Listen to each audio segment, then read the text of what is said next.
Welcome to Baxter Bell Yoga. I'm Baxter Bell, and two quick things before we jump into our practice today. First, if you're watching this on YouTube and you find the video valuable, please like it. Secondly, if you want to learn more about my yoga teaching, whether that's yoga classes online or in person, yoga privates or yoga therapy privates, or upcoming workshops and retreats, there's one easy place to find all that information. That's my website, baxterbell.com. So without further ado, let's jump right into our practice. Today I'm going to share with you one of my favorite all-time poses. We're going to do it with a prop today to make it much more accessible. And over the course of several videos, I will take you into more challenging versions very gradually. But today we're going to do half moon pose with our hand on a chair. So we'll be up a little bit higher. And because of that, the lifted leg is not going to need to lift quite so high as it might if we were in the kind of full version of the pose. This is a great balancing pose. You balance on one foot and one hand. And I'll try and point out some of the other features as we go along. So you need a firm chair. I've got the front legs of the chair on my mat, so the chair's not going to slide away when I put my weight on the hand. And then standing in the center of the mat, let's step our right foot over to the right side of our mat. Turn the left foot out 90 degrees. So my foot, if I were to draw a line in front of the chair, is about maybe 4 or 5 inches in front of the chair itself. My back heel is going to kick back like it would for many of our standing poses. And for a moment, let's bring our right hand onto the right hip. But to begin with, we're going to bend the front knee as we would for Warrior Two or side angle pose.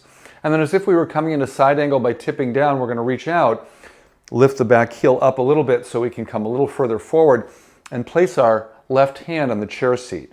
And then we're going to shift our weight onto the left hand and the left foot. The back leg will lift up a little bit. And instead of spinning my leg up towards the sky, I'm pointing my right toes straight forward towards you all. And then from here, I want to really work on strengthening the left leg, pressing down firmly into the left hand. I can adjust it so it's more underneath my shoulder.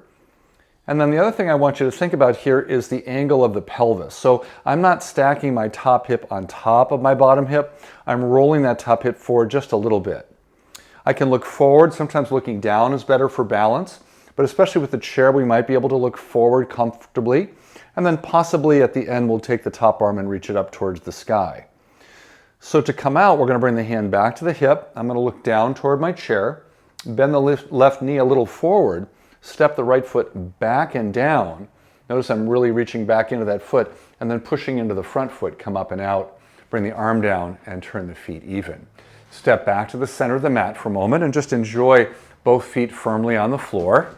And then we'll try the second side. So to do that, I'm going to slide my chair downstream toward the right side of the mat. And I hope all my left-handers out there appreciate that we did the left side first today. Don't always have to do the right side first. It's nice to mix it up. So let's step the left foot toward the left edge of the mat. We're going to turn the right foot out. Again, if I were to draw a line forward, that line would be just a couple of inches in front of where the front of the chair is. Kick the back heel back a little bit, and then bend the front knee, placing your left hand on your left hip. So I'm bending my front knee forward. I want to watch out for the foot spinning or turning out to the side as I come forward. That can be kind of a defense mechanism or a protection mechanism where the body turns the foot in, so if I am going to fall, I would fall forward. But ideally, we want to keep that foot pointing straight out. And then as I lean out, I'm going to come up onto the ball of my back foot so that I can bring my right hand a little further forward, and then shifting your weight onto your hand and your leg, the back leg lifts up, and the toes point straight forward. So energize the right leg, press or lean into the right hand, and then have that nice angle of the leg so you're not overlifting and cramping the outer hip.